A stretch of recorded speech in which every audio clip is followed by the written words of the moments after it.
नमस्कार विद्यार्थी मित्रांनो, इझी टीचिंग एक्झाम कट्टा या यूट्यूब चॅनलवर तुमचे सहर्ष स्वागत। विद्यार्थी मित्रांनो, आज आपण या व्हिडिओमध्ये BMC म्हणजेच बृहन्मुंबई महानगरपालिका भरती यासाठी परीक्षेला लागणारे जे अत्यंत उपयुक्त असे करंट अफेअर्सचे प्रश्न आहेत ते आपण आज ह्या व्हिडिओमध्ये घेतलेले आहेत। तर हा व्हिडिओ स्किप न करता शेवटपर्यंत पहा। व्हिडिओ आवडल्यास व्हिडिओला लाईक करा, चॅनलला सबस्क्राईब करा आणि आपल्या मित्रमैत्रिणींना शेअर करा।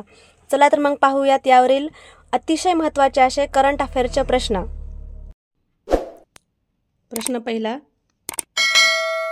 अहवालात मुंबई हवामान कृती योजनेचा MCAP घटक कशाचा उल्लेख केला आहे?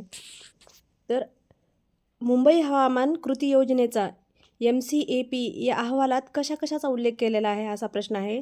तर उत्तर आहे LED दिवे वापरणे, वृक्षारोपण आणि लँडस्केपिंग करणे आणि रूफटॉप सोलार बसवणे। या तीन म्हणजे रस्त्याला जे LED लाईट आहेत, जिथं कुठं महत्त्वाच्या ठिकाणी LED लाईट वापरायला पाहिजे तिथे LED दिवे वापरणे, वृक्षारोपण करणे, लँडस्केपिंग करणे आणि रूफटॉप सोलार बसवणे या गोष्टींचा अहवालात मुंबई हवामान कृती योजनेचा घटक समावेश केलेला आहे। प्रश्न दुसरा, मुंबईच्या 2024-25च्या अर्थसंकल्पात एकूण भांडवली खर्चाच्या अंदाजपत्रकातील किती टक्के रक्कम हवामानाशी संबंधित कामासाठी राखून ठेवली आहे? बघा, प्रश्न नीट बघा। मुंबईच्या 2024-25च्या अर्थसंकल्पात एकूण भांडवली खर्चाच्या अंदाजपत्रकातील किती टक्के रक्कम हवामानाशी संबंधित कामासाठी म्हणजे हवामानाशी संबंधित जे काम आहे त्याच्यासाठी राखून ठेवलेली आहे? अर्थसंकल्पातील भांडवली खर्चाच्या अंदाजपत्रकातील रक्कम, तर ही रक्कम आहे 32.18% ही रक्कम हवामानाशी संबंधित कामासाठी राखून ठेवलेली आहे। प्रश्न तिसरा, विश्वास मोटे यांना Ironman Italy Emilia Romagna triathlon पूर्ण करण्यासाठी किती वेळ लागला? आता विश्वास मोटे यांना आयर्नमॅन ऑफ इटली असे म्हटलेले आहे, तर त्यांना ट्रायथलॉन पूर्ण करण्यासाठी किती वेळ लागला? तर उत्तर आहे 15 तास 25 मिनिटे 4 सेकंद। त्यांना किती वेळ लागला? 15 तास 25 मिनिटे 4 सेकंद इतका वेळ लागलेला आहे।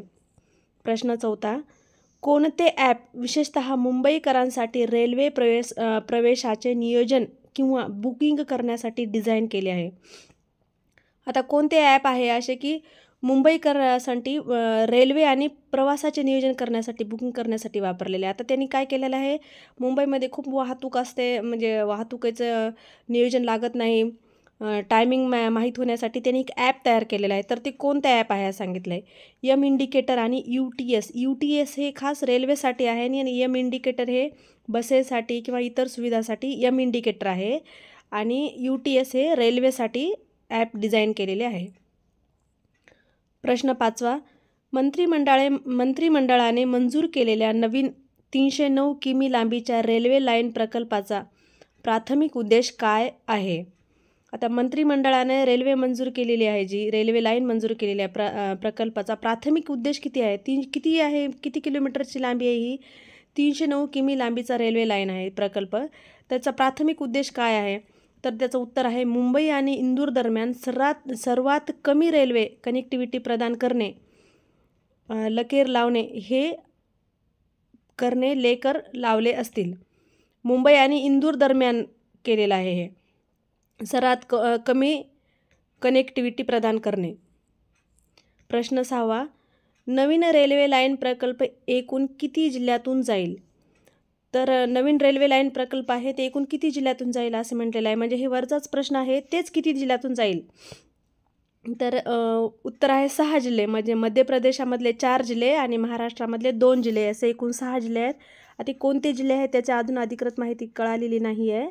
मुंबई आणि इंदूर दरम्यानच आहेत ही रेल्वे लाईन, त्याच्यामध्ये 6 जिल्ह्याचा समावेश होतो। प्रश्न सातवा, छत्रपती शिवाजी महाराज टर्मिनस CSMT येथे सागर की पुकार प्रदर्शनाचे उद्घाटन कोणी केले? तर CSMT छत्रपती शिवाजी महाराज टर्मिनस येथे सागर की पुकार प्रदर्शन झाले होते, तर त्याचे उद्घाटन कोणी केले असं म्हटलेलं आहे प्रश्नामध्ये? तर त्याचं उत्तर आहे शशीभूषण, जे IAS अधिकारी आहेत शशीभूषण, त्यांनी याचं उद्घाटन केलेलं आहे। कशाचं? सागर की पुकार या प्रदर्शनाचं। प्रश्न आठवा, ग्लोबल इनोव्हेशन इंडेक्स GII 2024मध्ये भारताने कोणते स्थान प्राप्त केले? बघा, जे ग्लोबल इनोव्हेशन इंडेक्स 2024मध्ये जे झालेलं आहे त्याच्यामध्ये भारताने कितवे स्थान म्हणजे कोणते स्थान प्राप्त केले आहे असा प्रश्न आहे. तर त्याचं उत्तर आहे 39वे स्थान प्राप्त केले. किती? तर भारताचा त्याच्यामध्ये 39वा क्रमांक होता. प्रश्न 9. नीती आयोगाच्या SDG इंडिया इंडेक्स 2023-24मध्ये कोणती राज्ये अव्वल कामगिरी करणारे म्हणून उदयास आली आहेत? तर नीती आयोगाचं SDG गोल म्हणजे कोणते गोल? सस्टेनेबल डेव्हलपमेंट गोल.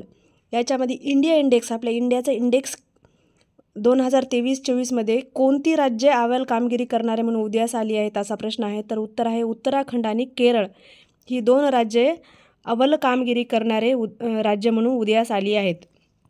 प्रश्न 10. ग्लोबल हंगर इंडेक्स 2024मध्ये भारताला कोणत्या श्रेणीमध्ये ठेवण्यात आलेले आहे?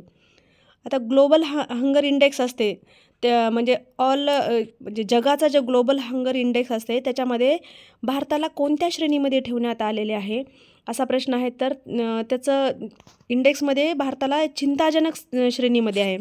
म्हणजे आपलं जे भारत आहे ते ग्लोबल हंगर इंडेक्समध्ये चिंताजनक श्रेणीमध्ये ठेवण्यात आलेलं आहे. प्रश्न 11. OAG मेगा हब्स 2024नुसार भारतातील कोणते विमानतळ जगातील सर्वात कनेक्टेड मेगा हब्सपैकी एक आहे? म्हणजे OAG मेगा हब्स 2024नुसार भारतातील कोणती विमानतळ आहे ते जगातील सर्वात कनेक्टेड मेगा हब्सपैकी एक आहे असा प्रश्न आहे. तर उत्तर आहे इंदिरा गांधी इंटरनॅशनल दिल्ली विमानतळ. आता कोणतं आहे? इंदिरा गांधी इंटरनॅशनल दिल्ली विमानतळ.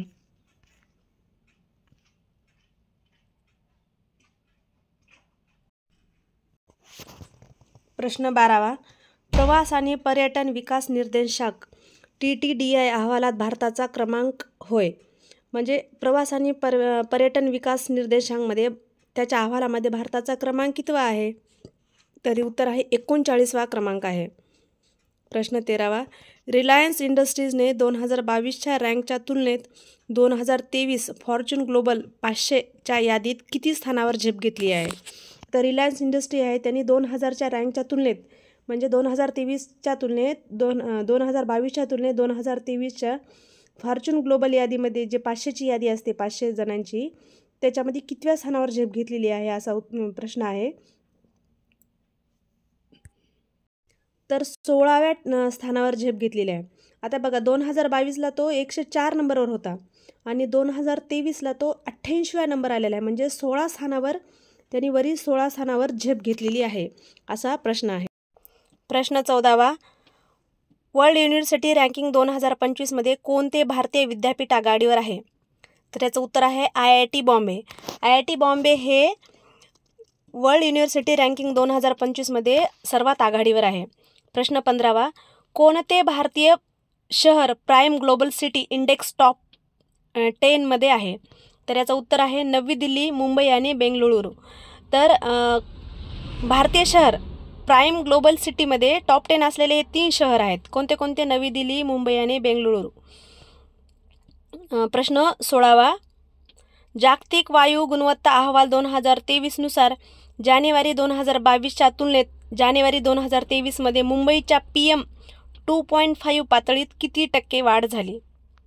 बघा, जागतिक वायू गुणवत्ता अहवाल 2023नुसार जानेवारी 2022च्या तुलनेत जानेवारी 23मध्ये मुंबईच्या PM 2.5मध्ये किती टक्क्याची वाढ झाली? म्हणजे 2022च्या तुलनेत 2023मध्ये किती टक्क्याची वाढ झाली असा प्रश्न आहे.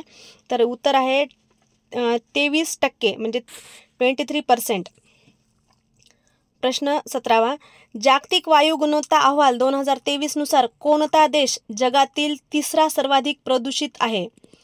आता जागतिक वायू गुणवत्ता अहवाल 2023नुसार जगातील सर्वात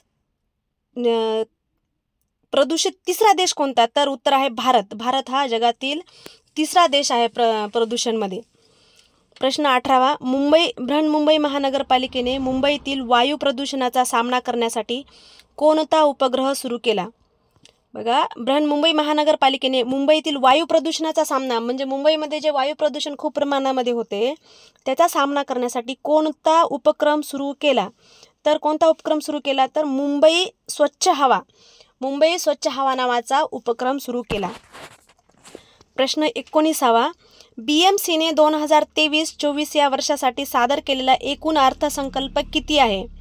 BMCने 2023-24साठी जो अर्थसंकल्प सादर केला तो एकूण किती आहे असा प्रश्न आहे. हे करंटचे प्रश्न आहेत, हे परीक्षेमध्ये येऊ शकतात, PYQ आहेत, आलेले पण आहेत आणि हे महत्त्वाचे प्रश्न आहेत.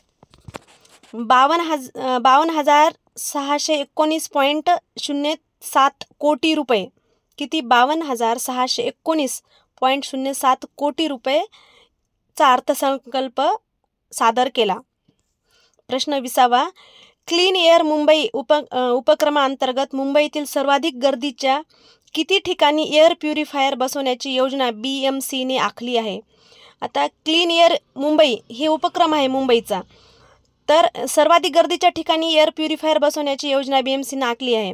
तर किती ठिकाणी? 5 ठिकाणी. आता ते 5 ठिकाण कोणते कोणते आहेत पहा.